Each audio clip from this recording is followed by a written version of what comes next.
So let's go ahead and get started. My name is Alex Vetter, for those of you who are joining us new. For a lot of us here, you already know me. I'm the marketing manager of EasyMorph. Thank you for coming today to our webinar, 5 Ways to Merge Any Data Without Making Errors. A lot of people merge data in their daily workflows, and unfortunately, it's one of the easiest places for something to have errors or to go wrong. So that's one of the reasons why we're hosting this webinar today. Let's go ahead and talk about today's agenda. Just really quick, a quick step back. Anytime you have questions, please feel free to put them in chat, and we'll go ahead and get to those questions at the end. Today's agenda, we're going to go ahead and start with a quick introduction, and then we'll go into why merging data is important. Kind of like talking about the different types of merges that you can use, what can typically happen with those, whether you have errors that pop up, and also why data visibility is important during those merges. Another thing we're talking about is 5 practical ways in which you can perform data merges right now.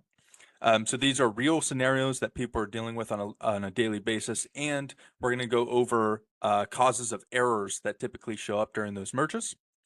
And at the end, we'll talk about why EasyMorph makes data merging easy. So a lot of good content that we're talking about today. And of course, at the end, we'll go ahead and end with a Q&A, and we'll go ahead and field some questions from you guys, as well as talk amongst ourselves with some things we want to talk about. So today we have 2 experts joining us. If you don't know who they are already, this is Matt Fryer and Dmitry Gudkov. Matt is our technology evangelist at EasyMorph, and Dmitry is our founder of EasyMorph.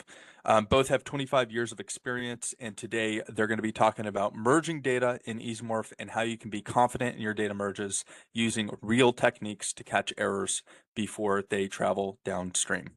So without further ado, I'm going to hand it off to Dmitry. Thank you, Alex. I'm going to share my screen. And today we will talk a lot about merging data. But first, a few words why merging data is important. I will bring up a slide from our webinar of December, if I remember it correctly. And in December, we talked about the trends that will shape the data analytics, data and data engineering in 2026. And one of the key findings that we talked about in that webinar is the large amount of enterprise systems in use. A company called Cellberry, they made a survey, and they it wasn't something groundbreaking. It has been known for ages, but well, that was just yet another research that showed that has shown that there is a big number of different business applications, databases in general, data sources in general, where the average enterprise in 2024 used about 400 different data sources. I remember working for a big bank before I started EasyMorph. I worked for a big bank in Canada, and that bank back then, it was 2013. Back then, it ran about 800 business applications and banking systems. I think by now this number is probably at least twice bigger. So many numbers, many systems with lots of data, and but you have one business, you have one organization, one enterprise, and that's why if you want to get a consolidated view, if you want to get a better understanding of your business, you have to merge all this data to get one single view about a specific problem or specific focus area, project, initiative, product line, branch, or whatever. You need to merge data frequently from different sources. And the situation with merging data has changed a lot over the last 30 years.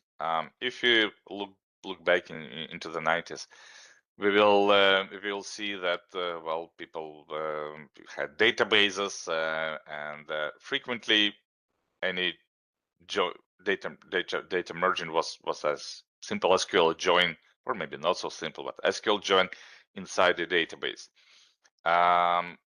But since then, the situation has evolved dramatically. So now we have many different scenarios how you need to merge data, and very frequently this merging goes across different data formats and systems and applications. In the simplest case, you can merge a spreadsheet with a spreadsheet. It still surprises me that there is no a simple way to merge two spreadsheets. It is possible, but it's so it's so complicated in Excel, and it's buried so deeply in its settings, so that the vast majority of Excel users don't even realize that you can merge Excel spreadsheets. With EasyMorph, it's way more straightforward. You can merge Excel spreadsheets and CSV files to different file formats, but you can merge them as well. Or you can merge CSV files and data from database, or it can be data from database and some cloud application like Google Sheets, or it can be two cloud applications, Google Sheets and Salesforce, or it can be something more low level, where you join data from a database and some JSON data you pull from web API. And these are just a small number of different join and merge scenarios that you can run into in real life. So of course, all those combinations are huge. Well, you can in real life you can have the need to merge anything basically with anything. So and not so many tools to do it conveniently, and we believe EasyMorph is one of the best tools to about merging data, and we will demonstrate it during the webinar. But let's summarize. So why merging data is important? Well, first, as we could see, there is a big number of different business applications, data sources.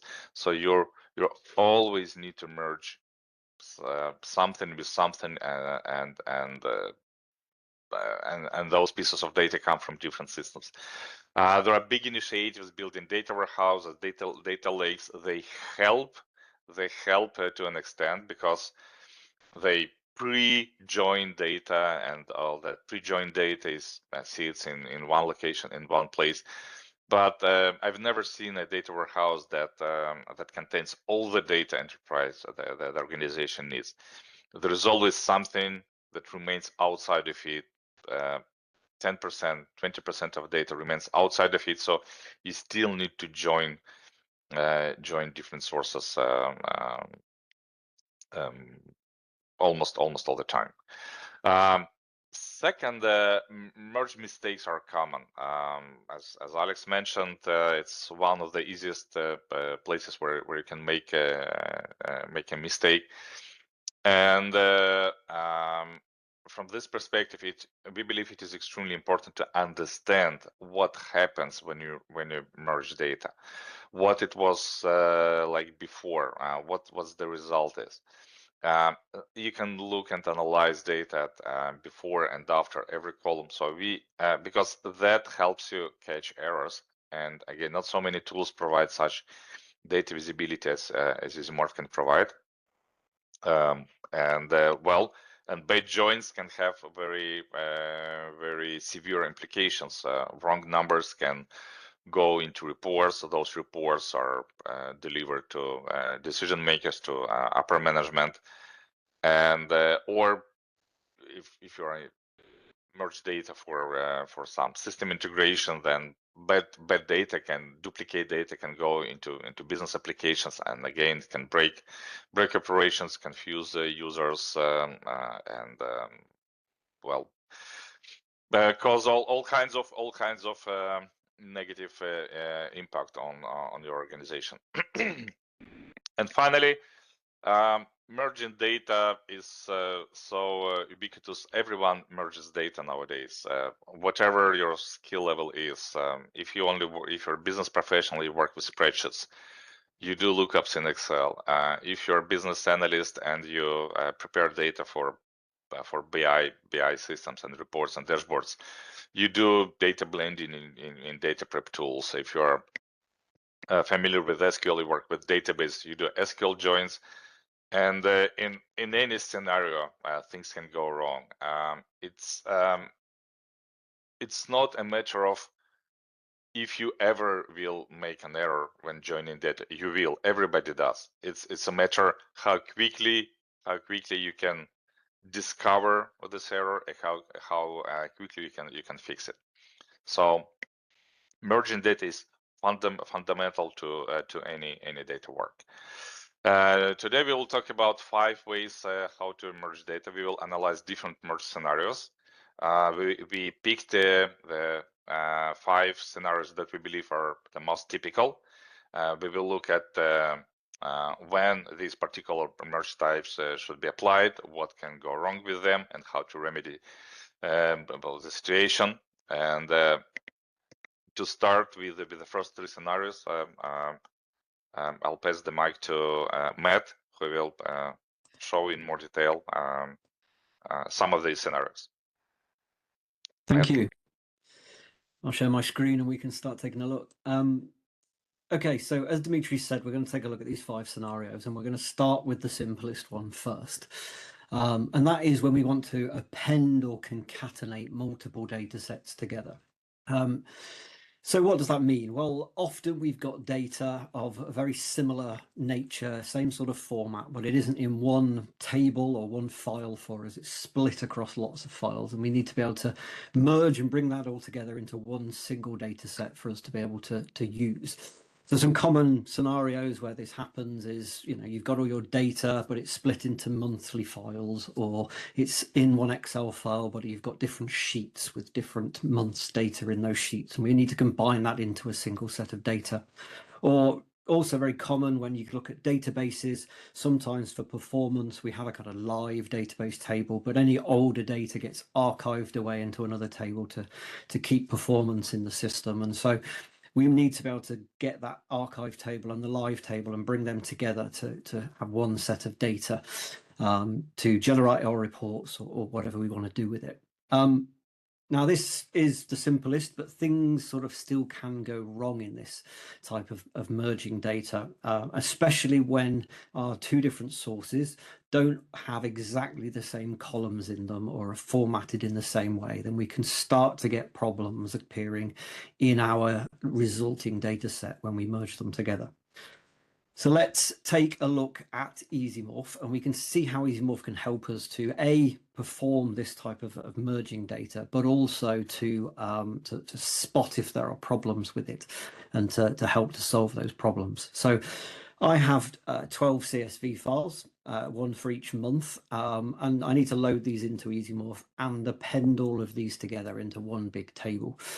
Now, EasyMorph makes this really easy with files. I can just select all of those files and drag them into EasyMorph, and it will take care automatically for bringing all of those files together and adding them up into one table. So I've got January's data all the way through to the bottom to December's data, and it's automatically taking care of that appending of data for me.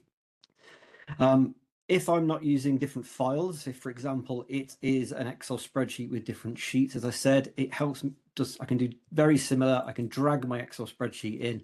I can just pick all of the sheets I want to append or concatenate together, and EasyMorph will take care of that as well. And if I'm not using files, or it's not automatically going to do that for me, we also have the append, another table action, which we can use to force EasyMorph to append those 2 tables together into one big table for us. So great, we've got our data all into one table, but as we said, sometimes things can go wrong, especially if columns aren't aligned. And because EasyMorph always shows us the data at all times, we can see that at the end of our data, we've got 2 total columns. We've got a total and a total price. And that's not what I expect. I expect it to just all be in the total column, and it looks like total price is empty, but it might not be for all of the data. So we need to start profiling or exploring this data to see where things might have gone wrong. And I can do that very easily. I can right click any column and select filter profile, and EasyMorph will give me a profiler window. Now there are lots of tools in this window, but immediately just on the sort of unique values in that column, we can see we do have some empty values in our total column. And if I just click across onto my total price, we can see that most of those are empty, but a few are not. So I'm guessing that one of my files has probably got the column called total price instead of total, but we need to prove that. So let's pick our total column again, and we'll pick our empty values, and we can create a filter temporarily, and EasyMorph will apply that filter for me, added the relevant action, and I can see that all of my data here from September is all got a value in total price, but total is wrong. So one of my data files, as I thought, is not right. Now I could go to that data file and edit it, but again, if I want to rerun this workflow with new data files as they come along, I could have this problem again. So we can fix it in our EasyMorph workflow by just adding an action or two to solve this problem within EasyMorph for us. So I'll remove that temporary filter, so we look at all our data again, and I will look to add an action, and that is the modify columns action. So this action lets me pick any column and to perform a calculation to modify its value in some way. So I want to modify my total column because that's the one I expect to have all my data in. And I will open the expression window in order to create an expression to calculation to fix this problem. Now I could write that expression manually myself, but we also have the expression generator, which is an AI-powered tool to help you write expressions in EasyMorph. So I'll use this. I will say if the total column, and I can click any column in the left-hand side to add it, is empty, then use the total price column, else use the total column itself. And click on generate expression. EasyMorph's AI will take a look at what I've asked for, and it will create me an expression that's valid to fix that problem for me. So what I can do now is click OK, and I can apply that, and hopefully now my total column will always have in it the relevant value. So again, if I look to profile that column, I can see that my empty values has now disappeared. There's no longer any empty values, and they are all populated as I expected. So I don't need my total price column anymore. I fixed the problem. I can simply right click that and remove the column. And again, EasyMorph will add the relevant action for me. And I've solved that problem with misaligned columns when I'm appending or merging data together from different sources into one data table. So that's the first type of merging data, the simplest, one of the most common things we want to do. But what's the next? So the next is what we call a lookup. Most of you will be familiar with this in Excel. It's a VLOOKUP where I've got a value in my data and I want to look it up into a lookup or a mapping table and bring back another value that's associated with it. This is most common when I've got things like codes or IDs in a data table. I might have a product code, and the code alone isn't really useful. I'd like to have the product name as well in my table, and I can do a lookup to bring back that name. Or another, not as common use, but other sort of use for doing lookups is to check if that value exists in another table, and that can be another reason to perform our lookup. So what can go wrong? Well, this one's pretty obvious. Sometimes our lookup table can have missing values in it, and then when we do the lookup, we don't get something back. Again, having data visibility in EasyMorph makes spotting that very simple and easy to solve. So I'll start with a blank EasyMorph project, and this time we will pick a different set of data, and we'll bring in some data that we can start to take a look at and perform a lookup. So this time I've got some sales data in an Excel spreadsheet, and in that data I have got a product code, which in itself isn't very meaningful or very helpful at all. So I will also, in that Excel spreadsheet, I have another sheet that has in it some of the mapping that I need. So if I look this time, I'll change to the product code sheet in my Excel spreadsheet. And this table has got all my product codes, and I've got my, my meaningful product names. So let's look at performing a lookup, and thankfully it's nicely named. We can add the lookup action to our table. We'll drag this into our data table. By default, it's realized I've only got one other table, so it's picked that for me, and that is indeed the table I want to perform the lookup. In the data table, I've got product code, so I need to pick my product code column, and it's also called product code in my lookup table. And when I find a match, I'd like the product return, please. Now, there are a few other options. Do I want to replace the product code field, or do I want to add another column? I'll keep my code, so I'll add another column, and I can decide what to do if a match isn't found. So I'll make them empty again if no match is found. And I've done that lookup, and great on the surface. It looks great. If we just make our table slightly wider, we can see that we have our new product column at the end, and I can just drag it and reorder it, and EasyMorph will add the relevant action to put that after my product code. Now, I don't need kind of to search this data very far to see that I've got some missing product names. There's not values there. And indeed, I'm missing product code number 1 in my data. Now, that's obvious from a quick glance. But again, if we profile this column, we can see that there are empty values, and we can check if it is just product code 1 or if there are any others. So no, it is product code 1. We can fix that problem. And this time, it doesn't really make sense to fix this in EasyMorph, although we could add additional records to our data. But instead, let's go back to our Excel spreadsheet. Let's add in our missing record in our lookup table. So we'll add our desktop PCs, and we'll save it and close it, and we can go back to our workflow, rerun our data, and now they've been populated. And again, if we check our profiler, we can see there's no more blank values, and we've returned an entry for all of them.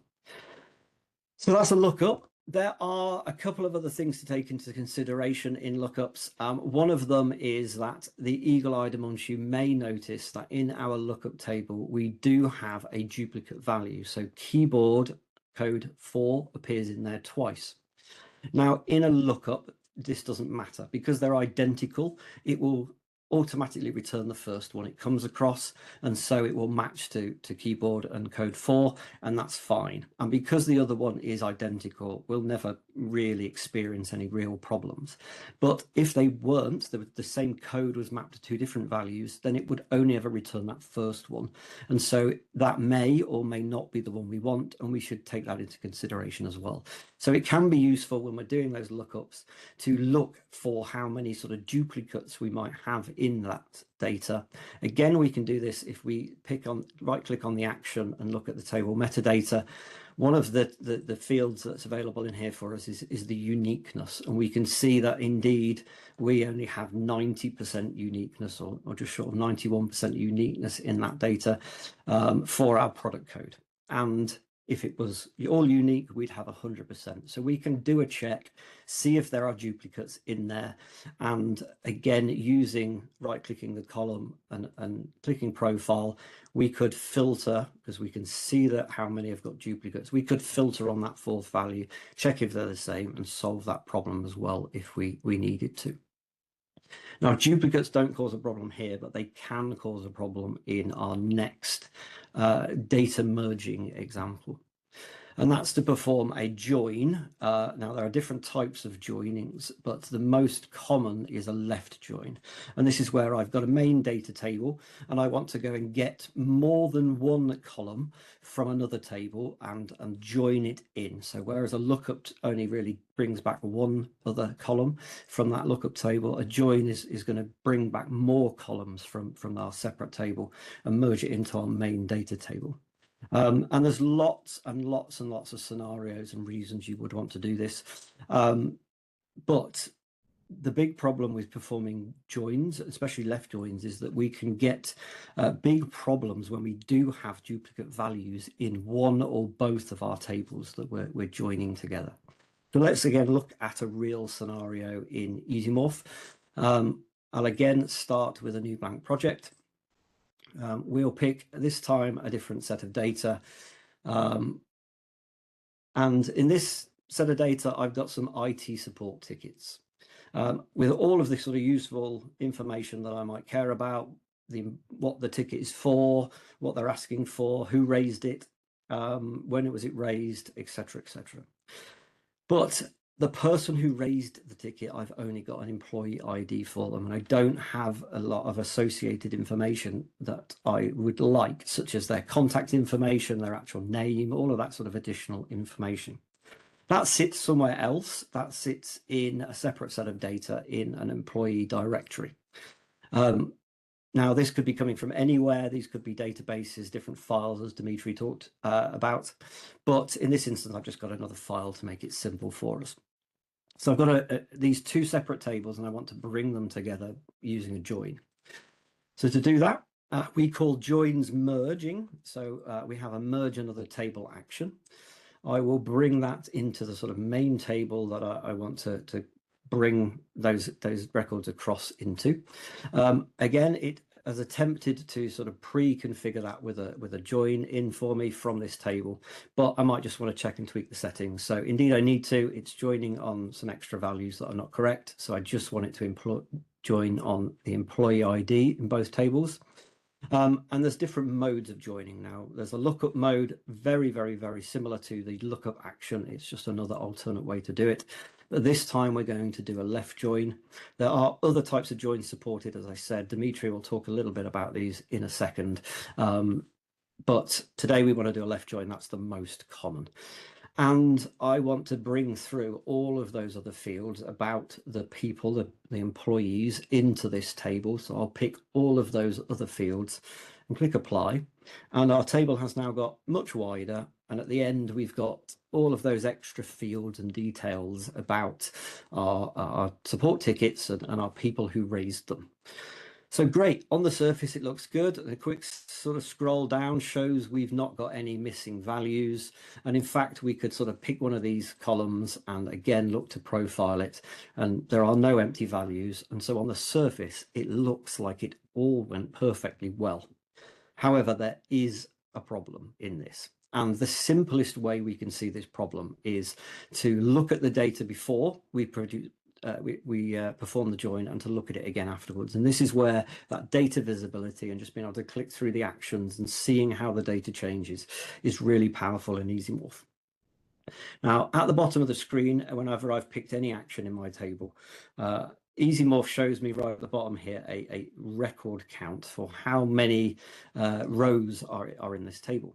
And I can see that before I performed the join, when I first brought in the data, I had 1,200 records, but afterwards I have 1,217. So it looks like somehow that data has got bigger. And many people think that this is not possible when you're doing a left join, but I can promise you it is, and we'll be able to see why that's occurring. That when we perform joins and there are duplicate values in either table, then we can get duplication of the records in our resulting table, and that's often not what we want to happen. So let's look at trying to work out where that might want to happen. And one way we can see this problem and look to see where these duplicates might want to be coming from is to use the merge profiler. So when I select the merge action on the left-hand settings bar for it, I have an option at the top called profile. And if I click on this, we'll see that it opens a profile window that gives us an indication of how that join has been performed and what records from both tables have been matched together or not. And it gives us both a nice diagram, but more importantly, it gives us some information at the bottom here about the different matches and where they've occurred. And if we select any of them, then we can start to see the actual affected records below. So I can see, and it's very difficult to see in the diagram because it's a very small number of records, but there is a slight red bar at the top there. And we can see that there are 34 duplicate values matches occurring here. And if I select that, I can see that indeed I've got a few employees, employee number 120, 229, who have got duplications happening in there because they've either got more than one support ticket or we've also got duplications in our actual employee records, which is causing my data to get bigger. So I need to solve this. Duplication in this instance is rarely what I want. And so I can look again at the profiling to understand which table may be affected.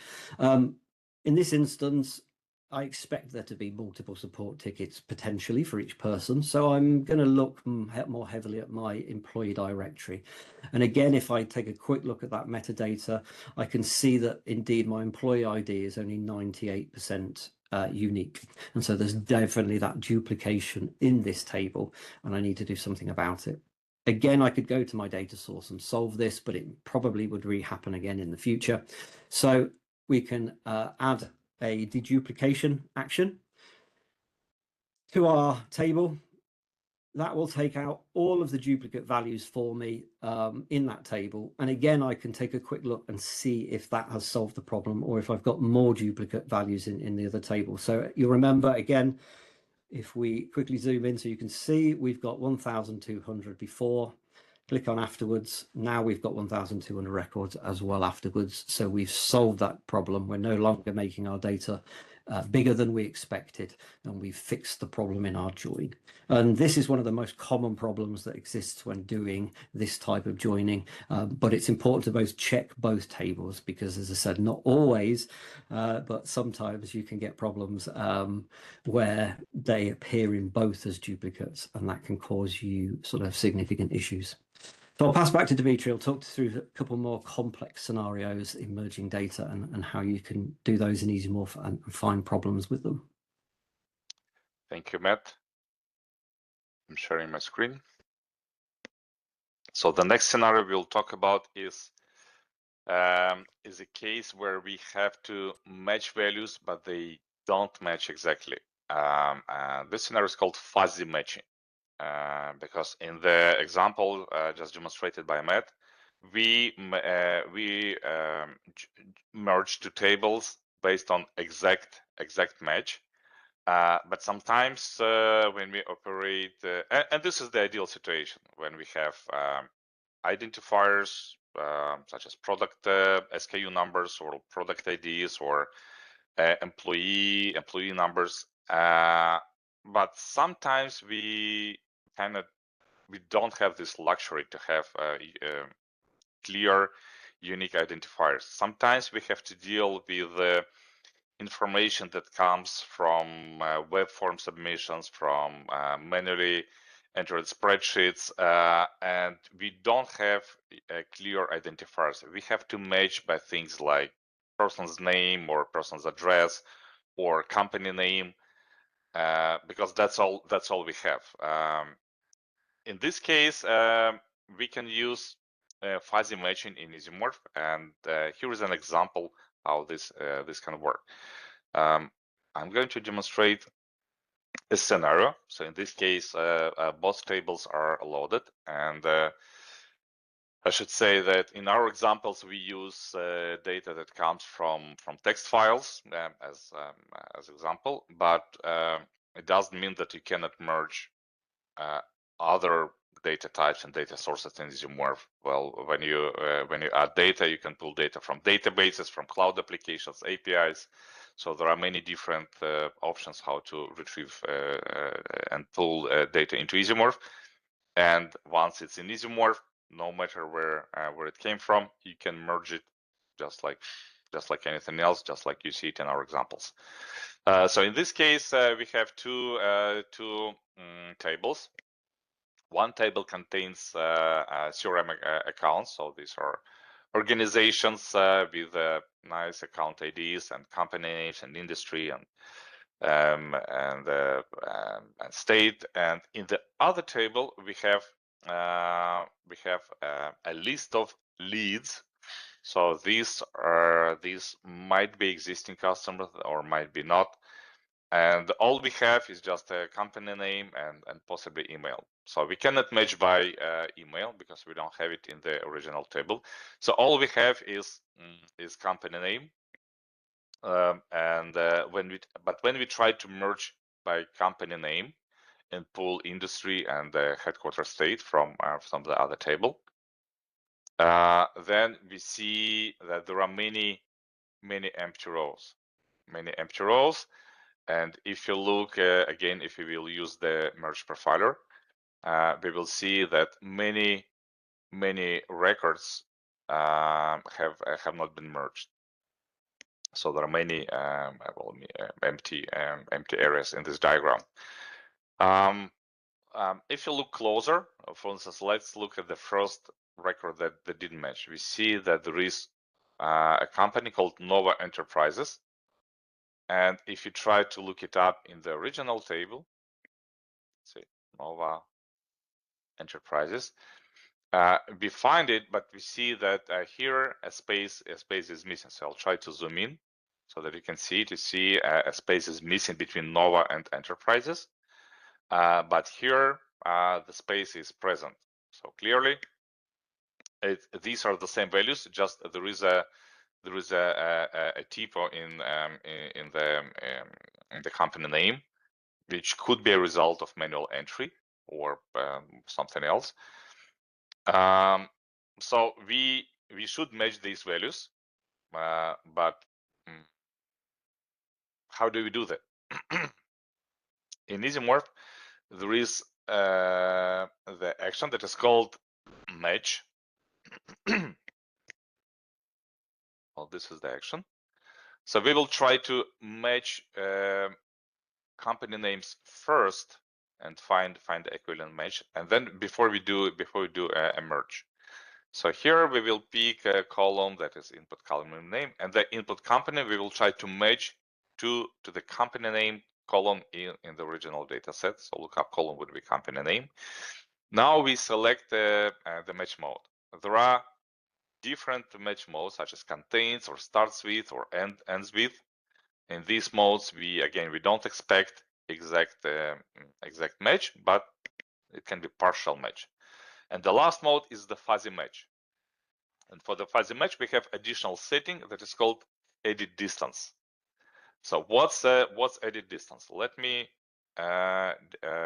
explain it in an example. So the edit distance is the number of edit operations that we need to perform in order to obtain one text from another text. For instance, we have the word dog, and so what's the edit distance with the word cat? In this case, the edit distance is 3, because we need to apply 3 edit operations to obtain one word from another word. Let's say one operation, we replace the first character. So instead of dog, we get cog. Then we replace the last character. So instead of cog, we get cot. And finally, we replace the middle the middle character. So we get cat from cot. In this case, we did 3 editing operations, so the edit distance is 3. In our case, when we configure this edit distance, let's see what happens if we use edit distance 1.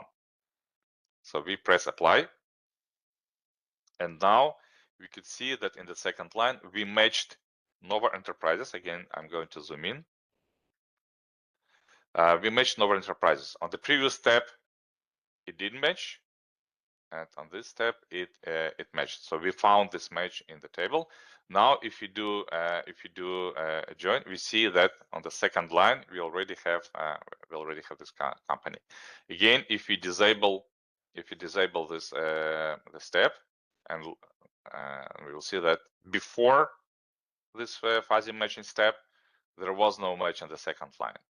But after we applied this fuzzy matching, now we see that the second line matched. Let's look at the bigger picture, and we will look at the merge profile again. Now we see that there are more rows matched. Let's keep going and increase the max edit distance more. So if we set it, let's say, to 3, will we get more matches? Again, we go to the merge profile and open it. And yes, we see more matches now. If we put something such as 5, will it make any difference? Now we have even more matched records.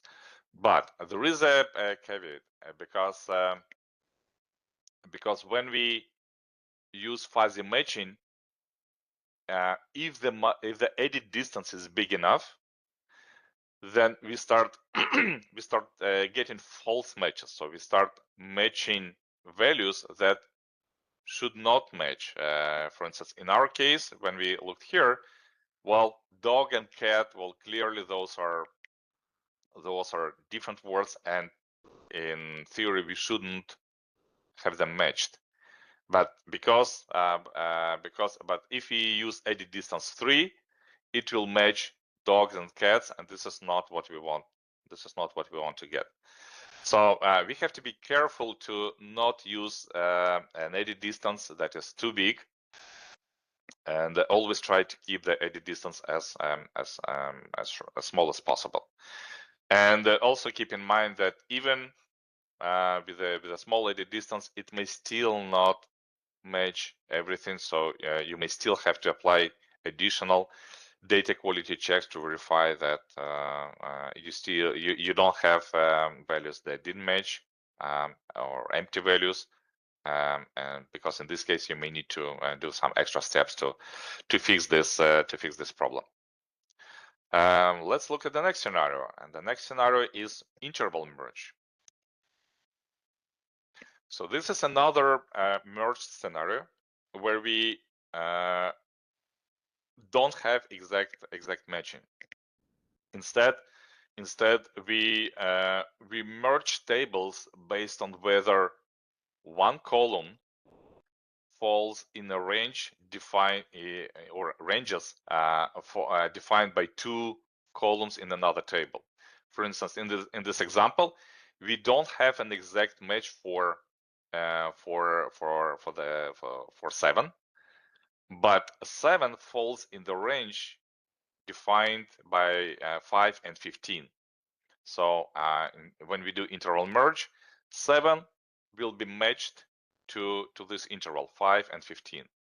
22 will match the interval defined by 15 and 30, and 2 will match the interval defined by 1 and 5. So I think you start getting the idea. So when to use it? It's a quite common case when you need to do an interval merge.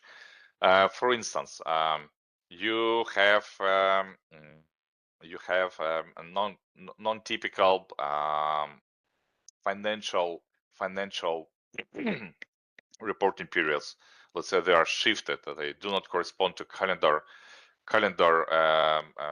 quarters or calendar years. So you have your financial year shifted in a certain way. That's another example. That's one example. Another example is so-called slowly changing dimensions, or SCDs.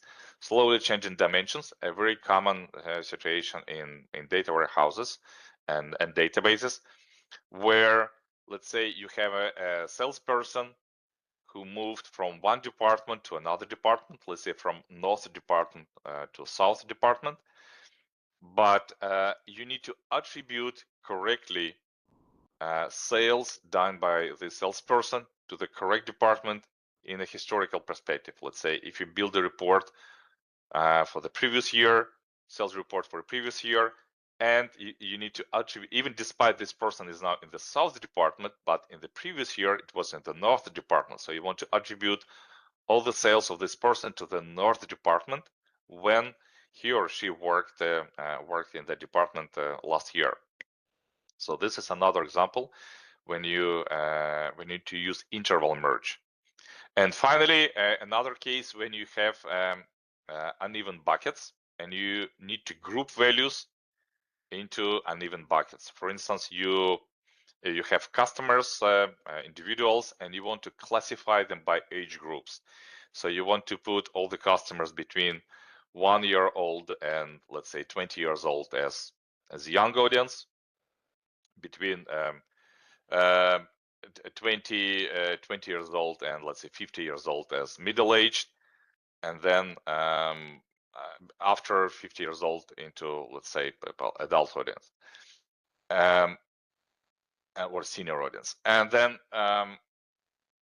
so you have custom buckets or custom ranges, and you want to attribute the age to these ranges. So that's a great use case for the interval merge action in EasyMorph. Now let's look at our example. So I'll open another table. So here we have a list of financial periods, and we can see that they are not standard. For instance, Q4 starts on December 1st and ends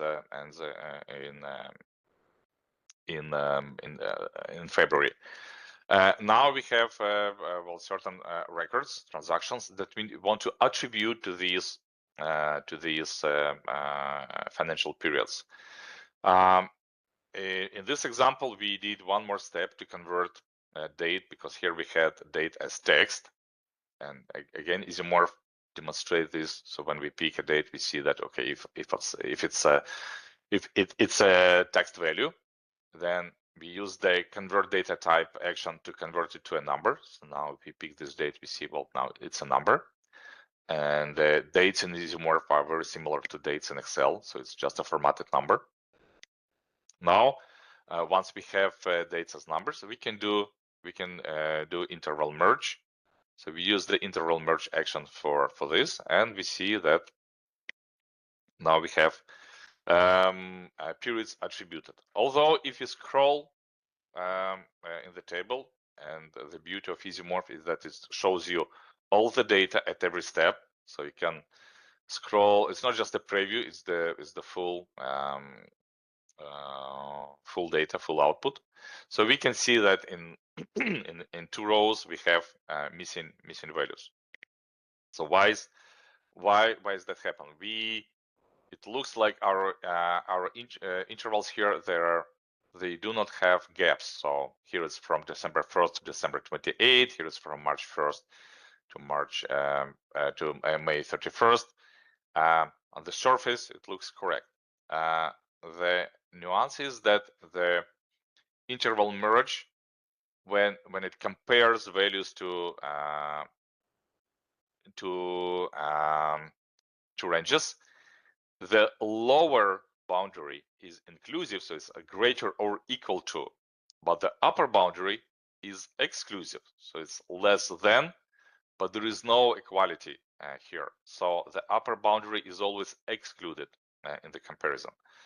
So to fix that, we will increase the upper boundary by 1, just to make sure everything falls into our range.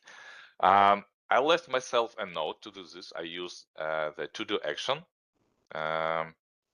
This action doesn't do anything. It's a placeholder for something that needs to be added.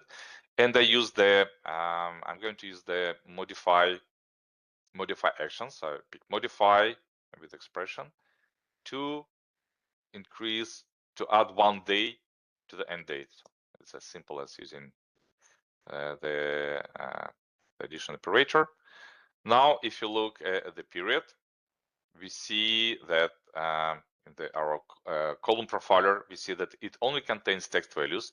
There are no empty values before that. And again, if I disable this action and I look at period, I see that okay, I have 15 empty values. I enable this again, select the period column, and I see okay, empty values are gone. So it worked as expected, and to make a sense of the numbers and see if they make sense from a business perspective or not, I also built a nice chart that updates immediately as my data is recalculated. So it helps me understand my data in general. So these are the top, or the most frequent five scenarios, but there are more scenarios that exist in real life. There are less frequent. We didn't talk about them in this webinar, but they're also covered by EasyMorph. So, for instance, full join. We need to do a full join. In that case, when we have two sets, for instance, two sets of email addresses or account numbers, and we need to union them. We need to produce one set from two sets, and this is where we can use full join. Inner join, where we need to find only only the common records, where we have, let's say, again, two lists of phone numbers or two lists of customer names, and we only need to find the customers who exist in both lists. So for this case, we will use the inner join. Cross merge, it's a rather exotic type of merge, but sometimes it's necessary. It produces the so-called Cartesian product of two tables, which in simple words are just all combinations of all rows in both tables. Typically, the result of cross merge is a very, very big table. So when you use it with caution. Finally, natural merge. It's a type of merge where we do not specify key fields exactly, but instead natural merge matches the columns that have the same names in both tables. Let's say account ID in one table, account ID in another table. So these tables will be merged by matching these two fields automatically. Natural merge can be convenient, for instance, when you when the key they can be convenient when the key fields cannot be defined in advance, and well, you can build your workflow logic to identify key fields, name them, and the natural merge will join by these two key fields. All those joint and merge types are supported by EasyMorph as well. Finally, a few words. So why EasyMorph? As you could see, EasyMorph supports different merge types. EasyMorph supports different data sources. So it allows loading, merging, blending data from various types of files, systems, databases, applications, APIs, all in one. And EasyMorph provides very good tools for data profiling, data analysis, so you can catch errors much faster. So it's more convenient to do joins in EasyMorph, let's say, than in SQL or Python or VBA or Excel spreadsheets, basically in any other tool. So for now, I believe it's the best tool for transforming data, merging it, analyzing it, and preparing for reporting or for automation.